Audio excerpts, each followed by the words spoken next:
How about, this is why. Sorry, my fault. Okay, is translation working now? Good, okay.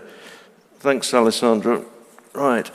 The title of this talk is How to Save the Planet and Unite Buddhism in Peace. And I want to, first of all, say I don't see myself as a superhero. I don't see that I have particular skills that, I can change these things. But the name of the talk came actually from Rinpoche, because several years ago I had a meeting with him, and the idea was to agree some projects. And so I asked him what would be useful, and he said to me, save the planet and unite Buddhism in peace. And I was thinking something like, wow. And then Rinpoche said, big job. And I said, yes, Rinpoche, it is. But anyway, so I thought, well, since I'd been asked to look at this, I would try and... Sorry. Shall we just hold for a second while people get their translation equipment organised?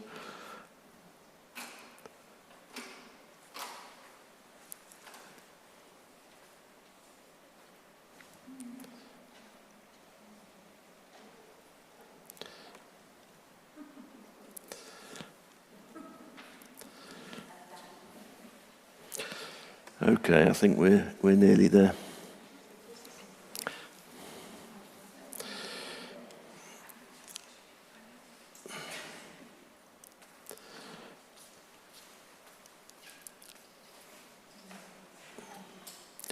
Okay, well anyway, let's start again. So, Happy to Sarah. This is supposed to be one of the major festivals in the year when apparently good defeats evil. So let's hope that we can do that some justice this evening.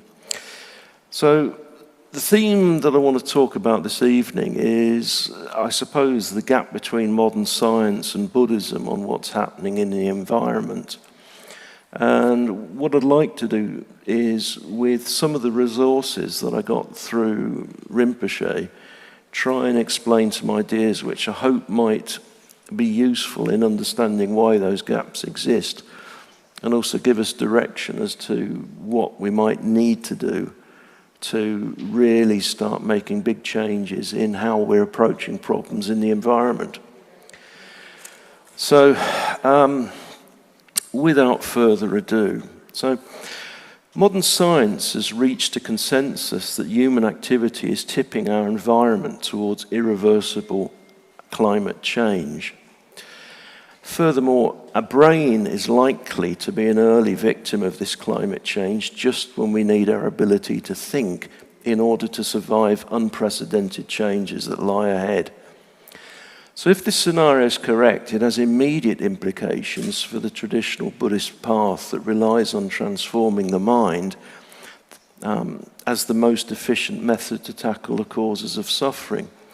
So this short talk hopes to explore these implications and how predictions taught by the Buddha about the present era of degeneration seem to be consistent with modern scientific findings about climate change, the vulnerability of our brain, and the prospects for our behavior. We're applying the inner teachings of the Buddha to the climate crisis could be envisaged as a joyful effort of an outer world Dharma, one that embraces stewardship of our environment and the needs of all to secure a golden age.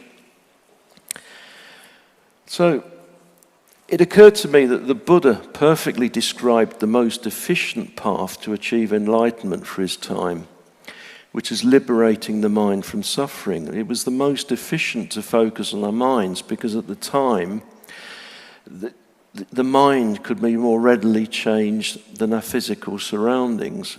You doubtless remember Shantideva's famous teachings on that. Yet the Buddha foresaw an era of degeneration. So presumably in you, something must change. The question is, what? So how I'm going to structure the talk now is to deal with 3 points. What has changed, how this affects us and the Buddhist path, and then what we probably need to start thinking about doing to address it. So let's move into the what side of it. So an obvious change that has occurred since the time of the Buddha is what's happened to the environment. And science has reached a consensus that human activity is changing our physical surroundings and tipping us towards irreversible climate change. And an important distinction is that we share the one planet. And if you affect the climate in that way, then this is a collective matter rather than a matter for individual karma. And I'm sure many of you are perfectly familiar with the concept of non-duality, where everything is connected. So non-duality in Buddhism is considered the ultimate nature of reality. So if we harm our environment, the logic of non-duality says that if we harm the outer environment, we must also, de facto, harm the inner environment. That's pretty much inescapable. So placing sole reliance on the mind for our liberation becomes an increasingly risky strategy. Hence, it seems reasonable to suggest that Buddhists should be making an urgent moral case to address the causes of climate change, to distance ourselves from the means of this destruction, and to explore the implications for the traditional Buddhist path. So that's the bit about what. Any questions at this point? Are we clear about that? Okay. So now what I want to do is to move on to the how. How does this affect the Buddhist path? And what I want to rely on is some resources which I've received from Rinpoche, and in particular this image of Kalachakra. And the Kalachakra Tantra is particularly instructive here as it focuses on the relationship between the inner world of our bodies and the outer world. So it contains the famous teaching attributed to Lord Buddha, which is, as it is outside, so it is within the body. As it is within the body, so it is elsewhere. So this statement stresses the interconnectedness of ultimate reality and the non-duality of all phenomena. But that non-duality also raises the possibility that there are alternative dharmas. The inner dharma taught by Lord Buddha to transform our inner qualities and to prevent suffering in the outer world, and conceivably an equivalent outer dharma based on the collective protecting the outer world to prevent suffering in the inner world. So we have an inner dharma and an outer dharma, which are mirror images of each other, but of the same ultimate non-dual nature, empty of inherent existence, yet both capable of yielding enlightened action. So to this point, I'd like to share this particular form of Kalachakra, which is on the projectors. This form of Kalachakra arose in Shigatse in 1994. Now, I was traveling with Rinpoche and a number of students from different teachers, including Lama Zopa, and it was an extraordinary experience. And part of it was myself and a monk were given permission to meditate in the Sostieni hall, which is the main Gompa dating to 1447 at Tashi Lumpo itself. And I think we were the first Westerners to be given that opportunity. And it's an incredibly powerful place. I mean, people have meditated there for many centuries. And of course, Rinpoche had a very, very close connection with that particular monastery. And so we were given an opportunity to meditate, and it was quite extraordinary. I think it's in some ways life-changing. And what persisted for me from that meditation was this image, which was a very particular form of Kala Chakra. And so what I want to do is to use this tanka just to explain a few ideas, because I think sometimes this tanka can communicate in ways that I can't, so that people can at least experience something of what I experienced and why it was so transformational for me. So I visited Tibet before embarking on quite a major piece of research, which was investigating the effects of providing nutrition to or improved nutrition to habitually violent offenders. And that study has become quite famous over the years, because what it showed was that simply improving the nutrition of young men who seemed very reluctant to change their behaviour resulted at the first attempt in a 37% reduction in violence that these young men were committing in that institution. And this was done in a completely objective way, where we were providing placebo capsules as well as real nutritional supplements. So simply ensuring that the prisoners reached existing dietary standards reduced violence by 37%. Now, this has now become a widely replicated finding. Anyway, some 20 years after Tashi Lumpa, I found my notebook, which I used to write my observations when I was traveling in Tibet, and I was astonished to read that after that meditation, I wrote in a very shaky hand references to the importance of the elements, which was one of the things that came out of that meditation, and I'd forgotten I'd ever written it. And in effect, what it did was to confirm very precisely to me that two different methodologies, looking inwards, looking outwards, came to exactly the same conclusion.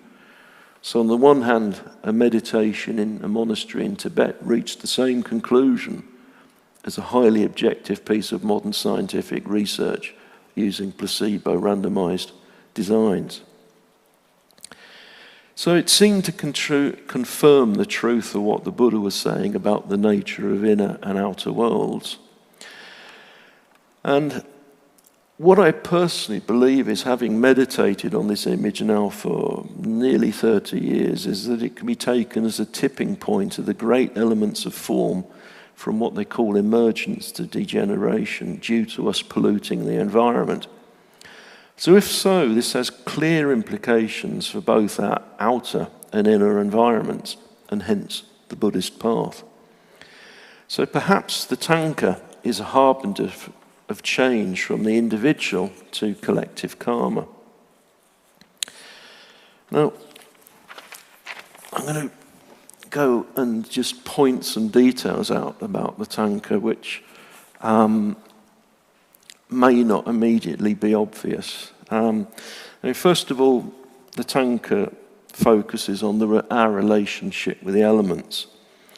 And it was expertly painted by the famous tanka painter Andy Weber. I always will be grateful for Andy for undertaking this commission, because I think he did an amazing job in bringing it to life. When I went to see him, I just did a pencil sketch of what we had, Kala Chakra, Jambudvipa and the earth, and he got it from that. And it was an extraordinary journey, because he said it would be at least 2 years before he could proceed with the painting. And then he had something happen with one of his commissions, and then we had COVID, and then suddenly he was chasing me for details to get this tanka happening. So when we decided to bring it into life, the conditions that were preventing this just melted away in an extraordinary way. Even the money for the tanker arose spontaneously. And so there are many esoteric, and I also would like to thank Professor Wesner-Wallace for helping with some of the more esoteric details that I simply couldn't retrieve and we couldn't find in any textbooks. So it's very much a collective effort with a number of people helping. So what you have is Kala Chakra. The image of Kala Chakra is actually very traditional in many ways, but you can see the context is different. It's above the earth, and you have this circle here, which is unusual, but it is part of the Kala Chakra practice, or the Tantra. And this is called the Jambuvipa. And this, the other name for it is the Great Earth Mandala.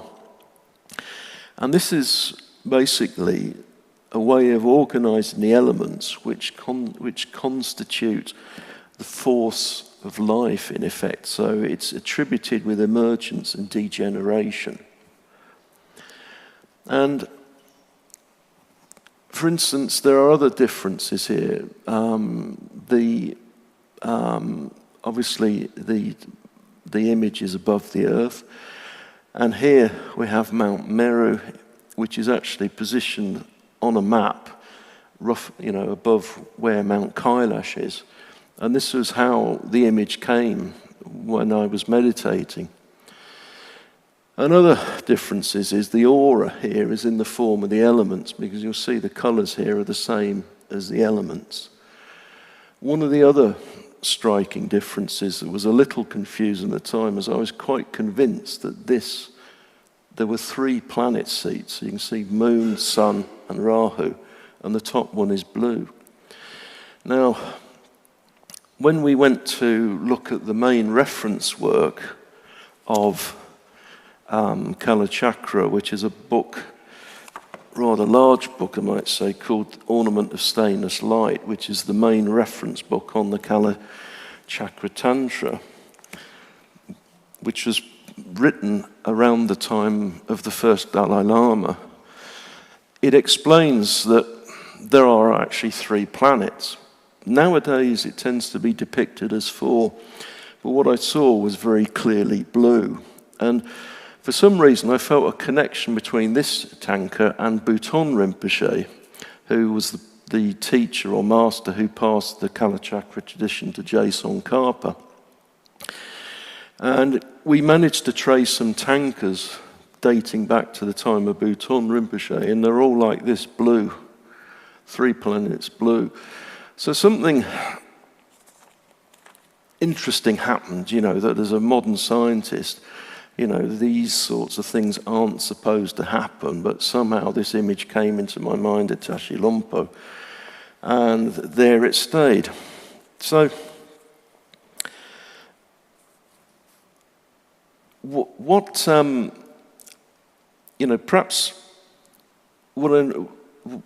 I think the most important thing here is to actually understand that, in some senses, Kala Chakra is a tantra which is probably attuned for our present time, because it was given as a future practice to Shambhala, and the conditions for it to be brought into this world, there were 2 preconditions for the successful transmission into this world.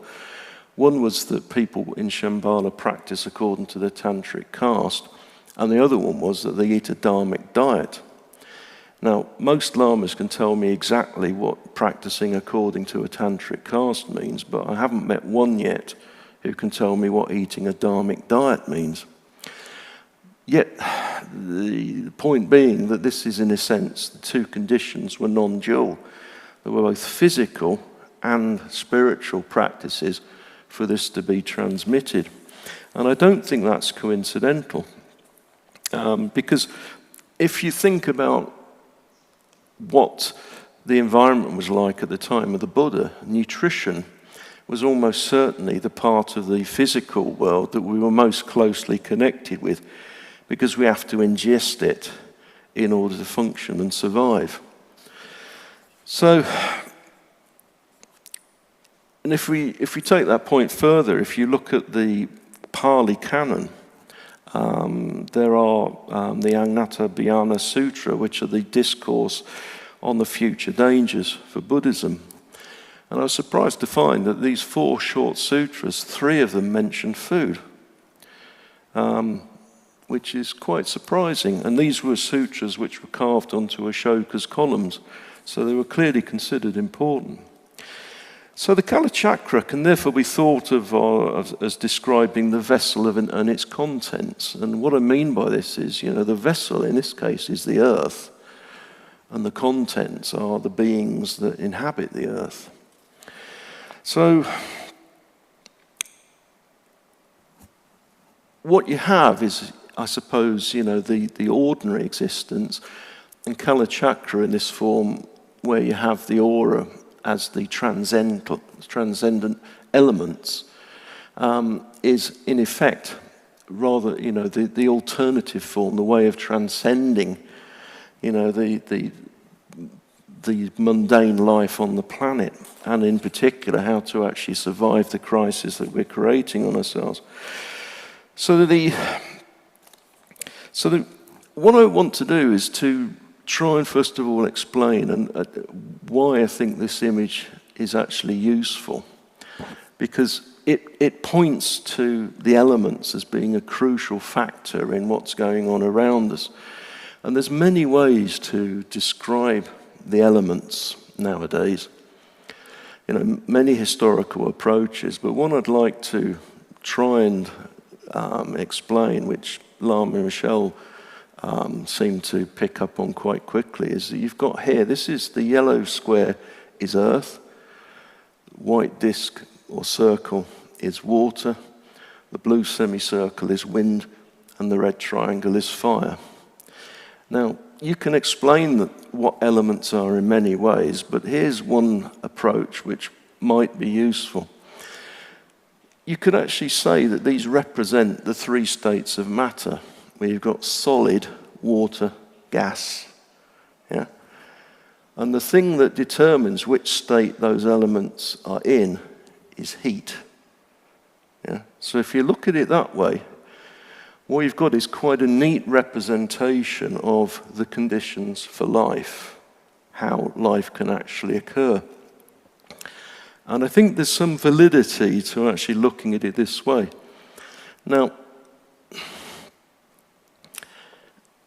the conditions for life are essentially concepts which, for example, Charles Darwin in his Origins of the Species this is one of the 2 parts of his hypothesis, which tends to get forgotten, which is that we know about natural selection, but the conditions for life actually govern the selection of the species. If the conditions for life are not appropriate, then selection is constrained by those conditions. And exactly the same is happening with us. So you can also see here, the 5th element is represented as this white disk of light, and that's the space element. Now, one of the things that you can actually say about this, the space element is one of the more difficult elements to describe. It can be defined as the absence of contact, for example.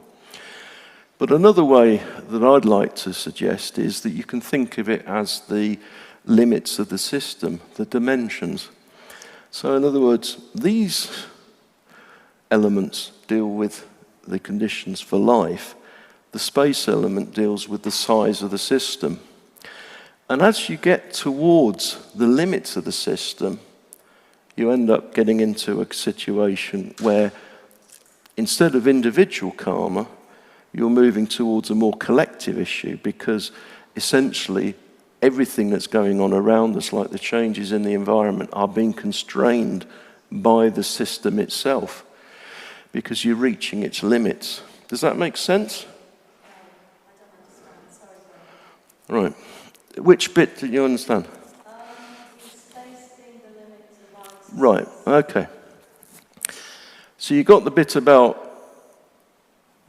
solid, liquid, gas, and fire. Right, so, interestingly, Kalachakra says that, the earth will be destroyed by fire. And we know also that what's happening in the planet is heating, so hence the relationship to conditions of light. So the white disk, the space element, gives you the size of the system. Size. And that's important. Well, okay, let's try and put it this way. Try and explain it another way. People refer to someone who puts a car in a garage and runs the engine and kills themselves with the exhaust fumes. We call that suicide. Yeah? And the reason the reason is because they become overcome by the concentration of the exhaust fumes in the garage. Now, we don't call it suicide when we drive a car on the open road, but actually the pollution is the same. Yeah? The only difference is the scale of the dilution, because you've got a much bigger system that you're using. Yeah? It's the same thing here. So the space element, basically, you could say, is the size of the planet. So that is a finite ecological system. And as you approach the limits of that system, you're going to expect changes to come back at you, because literally the system is beginning to creak under the stresses that you're putting it under.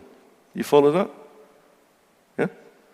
So space means something different from the normal meaning. Yes, what I'm suggesting is that this can be thought of as a dimension. Okay. Right? So it's like the capacity of the system. Yeah? So you've got these four elements which deal with the conditions for life. Space element deals with the capacity. So as you approach the capacity, things begin to change because you're hitting the limits of a system.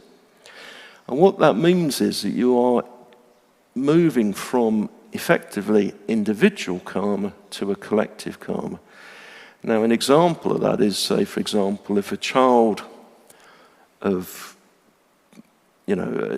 is born into the present time, into this era, if they're going to be born on this planet, they're going to be born into a polluted environment, like it or not. That's a collective matter. Yeah. Now, one of the things that I find interesting is that I just lost my thread. One of the things I find interesting is that the Kalachakra has different ways of explaining how life and karma occur. And I find some of it very, very elegant. So what they say is that the elements of form combine at birth with the very subtle mind to create consciousness, which in Kalachakra is considered the sixth element. Yeah. So if you look at the transcendent form, which is what Kalachakra, the deities, represent, you can see that this disc here, which is white, is replaced by a green disc around the heads of the Buddhas. And what that represents is consciousness. Now, this is where I believe you can argue that there are two forms of karma at play. Because the Buddha taught the form of karma which related to consciousness, because consciousness is about the consequence. The karma-related consciousness is about the consequences of our behavior. Yeah. So it's connected life to life from the very subtle mind. But if we look at what's happening at a collective level as a system, you have a different situation, because here the karma is due to the very subtle mind, but here it's due to the elements. Do you appreciate the difference? So if you start pushing the Earth's boundaries to the point where it's at breaking, you have collective karma, which, yes, it's still karma, but it operates in a very different way to individual karma. So the way it feeds back to us is very different. Do you follow that?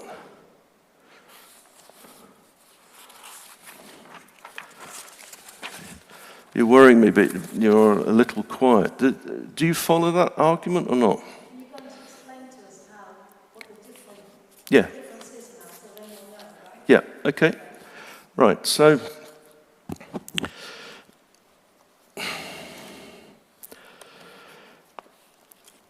my opinion is that what is happening is that the ancient, look, what it means is that you have, in effect, two forms of karma operating, one of which is dependent on the elements, and one of which is dependent on, what we call the very subtle mind.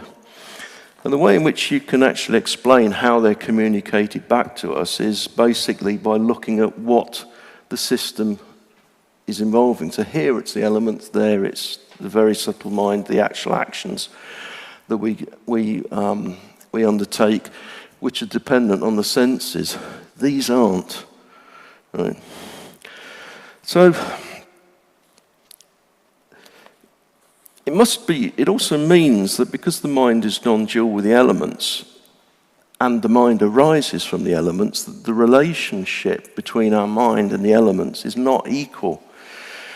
Because the elements, presumably, the mind only arises from the elements, presumably when the conditions of life are conducive. So indeed, the structure of the brain, for example, which evolved from the oceans, there were specific circumstances that allowed our brains to reach its uniquely large size and complexity on land. Circumstances that we're currently unpicking on an industrialized scale with food, industrialized food production, climate change and neurotoxic pollution. And as we test the limits of Mother Earth, we're witnessing a rapid increase in mental illness and growing evidence that our intelligence is in decline and that human brain is shrinking. Hence, sole reliance on transforming our mind is becoming an increasingly risky strategy if we accept that the brain and mind are non-dual. So Buddhism and modern science have moved closer in recent years in understanding the nature of the mind as non-dual. It's now considered that a primary function of the brain is to make predictions from the collaboration of our perceptions, sensory perceptions, for instance, to predict danger, find options to eat and drink, predict the social consequence of our actions, and how to solve complex problems. So processing data from the various senses into collaborative streams take place in a brain, but it's the interpolation of these data into a continuous series of predictions that can be thought of as the mind. So hence, there's an interdependence between our brain, a biological organ, and the 51 mental factors Lord Buddha highlighted in describing the nature of the mind. Now you have to remember that a biological system is governed by the cycle of life and death. That explains why, for example, the mind is continuous in nature, because unlike a computer, there's no on-off switch. So even when we sleep, our eyes are shut, the brain continuously interprets sensory data into what we call dreams. So when there's miscommunication in the brain, it continues to interpolate these sensory data, which feel real internally, but manifest to others as hallucinations. So as a consequence, this system is not perfect, but it's highly creative. And if we accept that our mind is non-dual, then in a very real sense, polluting the outer world will also pollute the inner world. So the issue is, how does that communicate back to us? So the individual and collective are both subject to karma, but there are dangers in not recognizing that this karma is communicated back to us in a very different way. Individual karma will principally affect our very subtle mind. which is the component that creates our individual consciousness. So this karma operates primarily through the actions that govern our senses. Whereas what I'm suggesting here is that collective karma will principally affect the elements of form that governs the conditions for life here, as opposed to there. Straightforwardly, as they reach the limits of Earth to sustain us, these changes are reflected back to us in adverse changes in the conditions of life. So many of these changes will be hidden from our senses, like rising carbon dioxide levels. These are things you can't sense. So the Buddhist concept of hidden effects has some similarities with modern science, what we call non-sensory effects. These are because they act below the ability of our senses to detect them. So they're invisible to the senses. So instead, they affect our senses at a chemical level. So they, however, can be measured, and there's evidence mounting that we may have seriously underestimated the potency of these effects. I mean, for example, the effects of neurotoxic pollution like lead have enormously potent effects on our brain, our behavior, etc. And equally, many of these effects are transmittable from one generation to the next. Hence, collective karma is more likely to accumulate over generations if it can be predicted to become more, and it can be predicted to become more finite in nature as we approach the capacity of the Earth to maintain conditions conducive for life, potentially even supplanting potentially supplanting even individual karma. Because as you get to the limit of the system, it's that is actually becoming more important effect on our karma than the individual karma. So it's evident that as we are beginning to really cause changes in the conditions for life on this planet, the nature of those causes that the Buddha taught us to tackle, the causes of suffering, are changing. And we must prepare for this by investigating how the elements shape us and making good the damage we're causing, by paying special attention to factors that protect the brain so we can retain our ability to think while we still can. So it's critical that we view the elements that are unfolding around us in this non-dual manner, because signs of degeneration that the Buddha foresaw are already upon us. So the solutions must have basis in non-duality. So it's not business as normal, it can't be. So polluting the physical substrates that form the brain, which facilitates the mind, is going to have very clear fixed effects on our behavior, whether we choose it or not. Because the nature of this karma is connected to the conditions for life. So if you exceed the capacity of this system to sustain it, life begins to decay. And I think this is what we're witnessing at this point. And I think one of the strongest statements of that is the latest IPCC report, which states with high confidence that the choices and actions implemented in this decade will have impacts now and for 1,000 years. You know, that is collective karma in one very powerful statement. You know, and this is why I think there is a gap between the teachings of Buddhism and what we're seeing in the outside world, and also what the scientific community is saying about things. You know, and I find it really very sad that 18 months after that statement was published, you know, what have our politicians done and what's happened in the world? Well, we've got a war in Ukraine, we've got a war breaking out in the Middle East. None of these are very suggestive that we're actually even remotely beginning to make the changes necessary to address these kind of problems.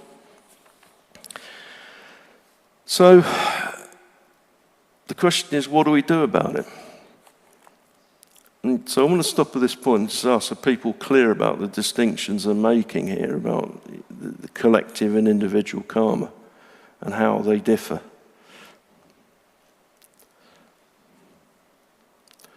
I'm getting a few nods, but so...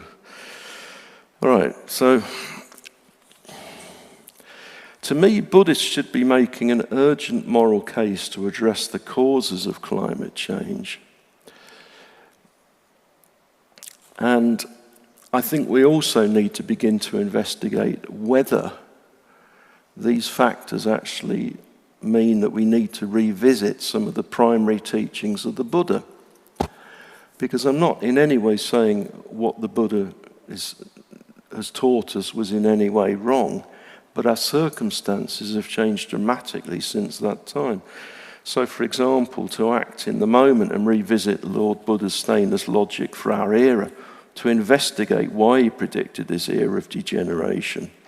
He predicted it. You know, we're experiencing it.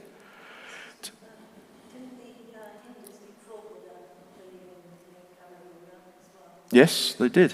I mean, there are different systems to explain Kali Yuga. Yes, there are. But and the point is, why would the Buddha have predicted it? Now, to my mind, it's inevitable that as you approach the limits of a system, you move from individual karma to collective karma. And as, for example, you know, the male and female energies intertwine over time, you get growth of populations, you get change. You eventually reach the limits of a system. So you have a natural cycle of going from individual karma to collective karma, to getting our act together, changing things and going back to the individual, because you're not exceeding the capacity of the system. So the constant dynamic to and fro. And I mean, there are some ideas also in the Theravadan tradition which are in some ways similar to this. So to me, one of the things that needs to happen urgently is for Buddhists to begin to act in the moment, to revisit Lord Buddha's logic, to investigate why he predicted the degeneration, to revisit the Four Noble Truths, to see if these two forms of karma have any effects there, the Eightfold Path, certainly things like employment, etc., is an obvious candidate where you would expect a need to change. To base our practices on the present conditions for life as Lord Buddha did. So I think also outwardly, Buddhists, in my opinion, should be making an urgent moral case to address the causes of climate change, to investigate if our economic system is a vehicle fit for sustainable future, to research and agree collective solutions, to cooperate to stop pulling our inner and outer environment, to stop polluting our inner and outer environments, to distance ourselves en masse from the means of this destruction, to act selflessly as a coherent body to create the causes for rapid change towards a truly sustainable future. We can already predict that life-sustaining resources like arable land, drinking water, and clean air will become more scarce and become potential sources of conflict. We need to anticipate and prepare for this peacefully, perhaps repurposing the military for this role. Critically, as the conditions for life change, many of these effects will operate under the thresholds of our senses. And we need to be aware of these hidden effects to avoid whole-scale wars, etc. And in addition, the collective effects of environmental collapse do not require volition to affect us, but our urgent response to it does. So applying the inner teachings of Lord Buddha gives us the skillful means to transform the climate crisis into the joyful effort of outer world Dharma, to recognize that we and future generations will depend on the same conditions for life. To forsake our differences for this common good is enlightened action. To seek our enemies to find common ground is dharmic. To pay special attention to the needs of our brain and mental health, transforming the sheer scale of this challenge into ceaseless motivation for joyful collective action is Tantra. Thus, the cultural change needed to survive collective karma is to recognize similarities rather than differences. Sorry, I desperately need a glass of water, so that's a good excuse to...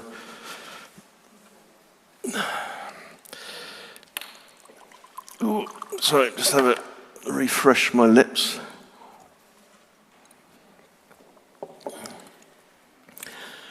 Thus, the cultural changes to survive collective karma is to recognize similarities rather than differences, to embrace stewardship of the environment and the needs of all beings. If we can achieve that, then we have the prospect of reaching the golden age that Lord Buddha foresaw, a golden age where we balance the requirements of both individual and collective karma. So there's bound to be a divergence of views on the way ahead, which is likely to be based on those with wealth and aspirants versus those without who just want to survive. That might be feasible for a time in a monetary system, but it's unlikely to work when we need everyone to cooperate to save our own environment. Thus, we need to consult the best evidence to envisage a societal structure based around undoing the damage of the Industrial Revolution, which is a massive task, where everyone needs a prospect to survive, otherwise why would they contribute? Inwardly, society has to be based on equanimity, compassion, and equality of resources, while outwardly it has to be based on stewardship of the environment and for the benefit of every inhabitant. Both inner and outer Dharma efficiently addressing the causes of our suffering, acting as one where the millions of Buddhists turn the wheel of time together and prevent inconceivable suffering for future generations. So ultimately protecting the elements to sustain us in a golden era of peace. So this, in my opinion, is turning the wheel of Dharma, the wheel of outer Dharma, to address our collective karma. I just want to finish by saying that the Kala Chakra Tantra has the following dedication, which I think summarizes the points, which is the path to Shambhala is found by recognizing collective karma, uniting around equanimity and equality of resources, reversing the damage we have created in the environment, and taking care of the elements to sustain us all in a golden era of peace. What I'd hoped to do by explaining that is to make it clear the dynamics of what we're facing now. So, I don't know if that's actually helped or confused people, so questions? You said that Buddhist logic needs to be revisited. Yes. So how? Well, when the Buddha was alive, he... Right. Well, if this scenario is correct, and I'm glad Lama is here, to me one of the critical issues is the concept of collective karma. Now, when I talked to Lama briefly, I mean, he made the point, well, they're both karmas. Yes, they are both karmas. They're consequences. The difference is that at the time of the Buddha, the karma that applied was to do with the consciousness, which is about the operations of our senses and our actions in relation to other beings. Yeah, and that's absolutely valid. I'm in no way saying that is no longer valid. What I'm saying, though, is as you approach the limits of the system, you encounter another form of karma, which is collective karma. And the simplest way to present that is any child who's born now, as I said before, is going to be born into a polluted environment. There ain't no way around it, because that's what we have. That's the vessel. So this, in effect, is the karma connected with the vessel, the earth. This is the karma which is connected with the the inhabitants, the contents of the vessel, and they work in different ways. I mean, if, for instance, you dump a load of pollution into a river, the river does not send you a letter from its lawyer. You know, it kills things. You know, so this is the crucial point. They communicate back to us differently. And that, I think, explains why we have such a difference, such a gap between, say, the environmental science, physical sciences, physiology now, and what Buddhism is teaching. And I think at the time of the Buddha, were science available in those times, modern science then, there wouldn't have been a gap, because essentially we'd have been on that page rather than getting to a stage here where we're actually altering the conditions of life by stressing the system in the way that we are. Does that kind of clarify? It's a different way to look at it, and to me that took a while to arrive at that point, but that is how I see things now. And what's the difference between the proposal you gave for Buddhists to look at environmental problems? What's the difference between that and environmentalists now? Because what you describe a more equitable society, etc. I mean, there are plenty of people fighting for that already, no? There are indeed. What's the uniqueness of the Buddhist approach in that case? I think, first of all, I think Buddhism needs to actually consider whether this is an important point, whether actually having two forms of karma actually changes the game plan. So I'm not arrogant enough to say, look, therefore we all have to change. I think this is something that needs to be considered, and considered very carefully. But one of the differences between the individual karma is that on the one hand you have the individual path, which the Buddha taught, which was an individual perfecting their capacities and mind in order to go out into the world and benefit all sentient beings. And you have the collective karma, which is basically a function of the size of the system that we have, which is where you have all individuals acting together to safeguard the individual. So they're like mirror images of each other. But while the approach is different, the net result is that both can yield enlightened action. Because if everyone acts at a collective level and sees similarities between people rather than differences, then that's a major cultural shift. No, but people won't be stimulated to do that unless the top half is working. And you need the top half for people to want to appreciate it. And equally, if the conditions for life go, how's the top part going to work? And that's the point. They are both involved. So you have two forms of karma at play now. And the reason you have that is because we are stressing the system to its limits. The planet. Yeah. I mean, Lama herself talked the other day about some of the changes which, science is beginning to predict, and really they're quite horrific. As someone who's reasonably familiar with these things, when I see a young person nowadays, I feel there's a knot in me that wants to almost apologize for what's happening. It's dreadful.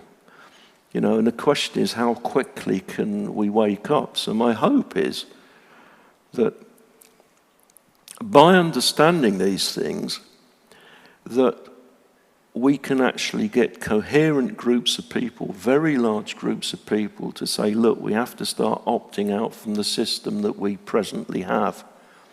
If you can do that, you can really start putting pressure on governments, on agencies to change or replace them.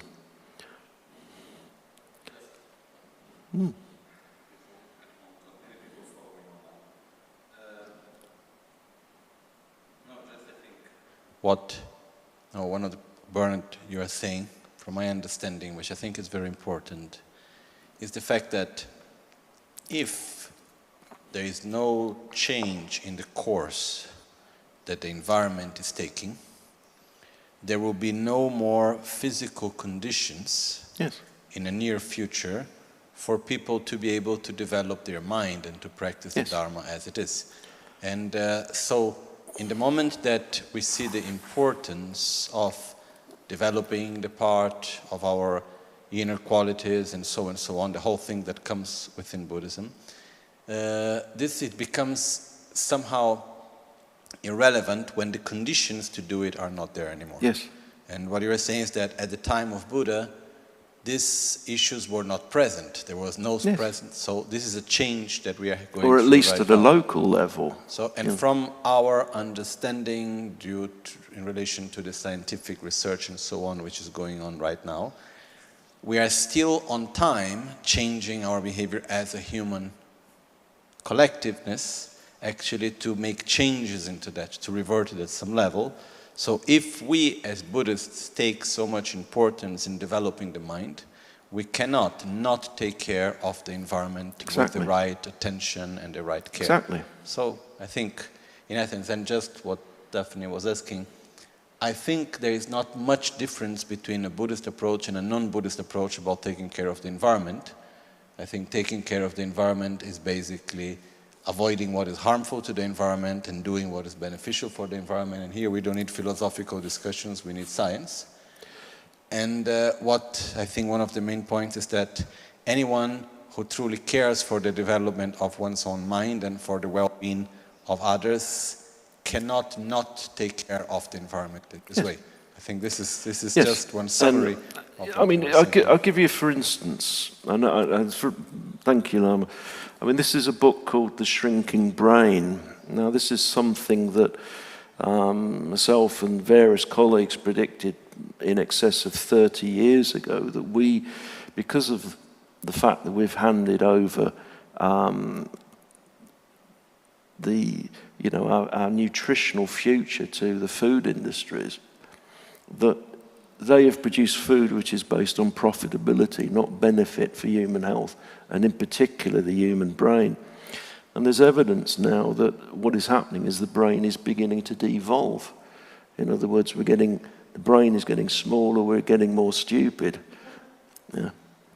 Now, the point is that, yes, sure, I mean, there is impressive evidence that the brain is very plastic, that when you meditate, it affects the brain. But you're talking about steamroller effects with these sort of things. These are the physical basis for the brain to develop, which we're undermining. And essentially, now we have two forms of karma to address. One is the form that the Buddha described so beautifully in his time. But the second one is the conditions for life, which we are destroying. And if you do that, you're not only destroying, it's not only about rising sea levels, it's also about our intellect, about our physical being.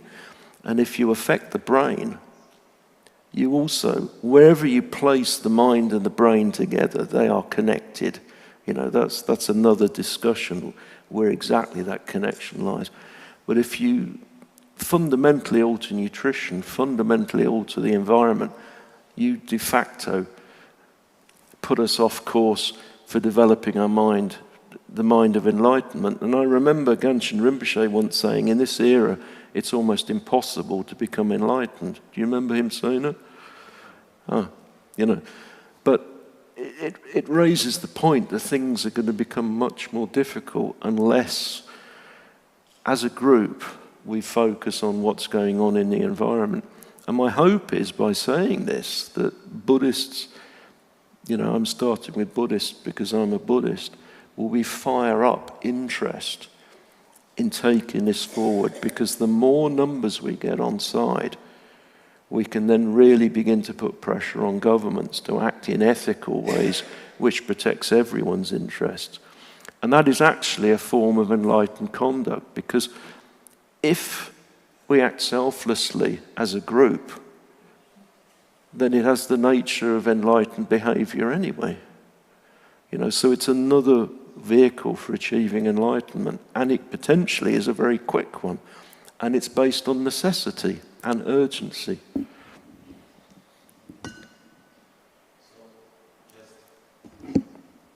In order to conclude with hope,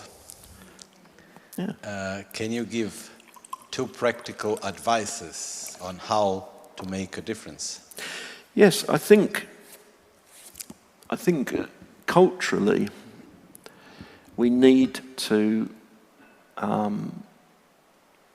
observe similarities rather than differences, because we're all in this situation.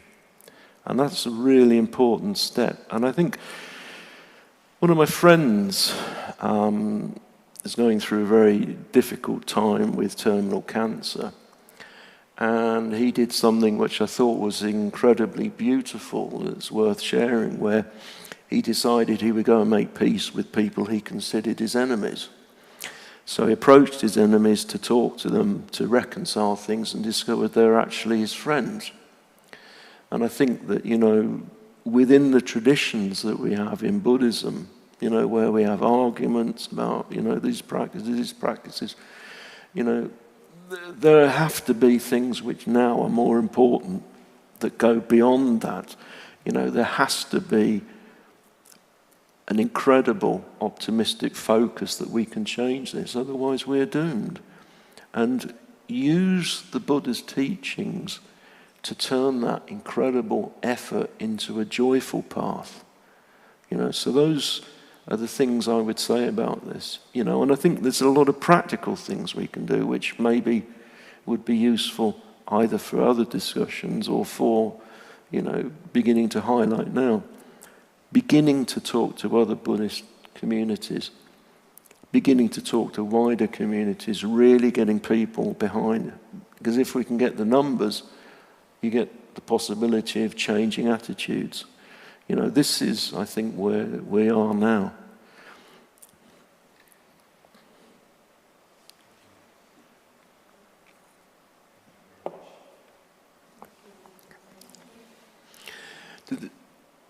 Does any of that make sense to people? I mean, is that clear? Good. So then the next question is, what do we do if it makes sense? I have a question. You insinuated also in your last talk a few years ago that there was some kind of change needed at the vertige at the top of Buddhism. So, what are the possibilities? Well, I think quite simply that in terms of internally within Buddhism, I think Buddhism, it would be useful to them for lamas to begin to explore this notion of collective karma. Because, if what's being suggested here is correct, then it's an important factor in our path.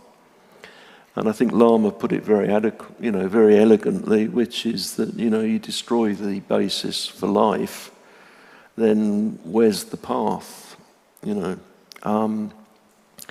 Therefore, we have to have a much more nurturing attitude, not only to our environment, but to others.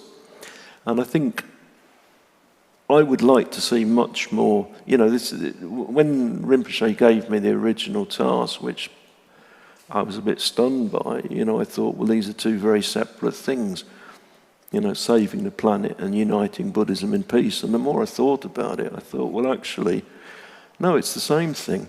It's about, what my friend did, which is to approach people that you consider enemies and try and find common ground, try and unite around this necessity to make dramatic changes in how we're responding to the environment.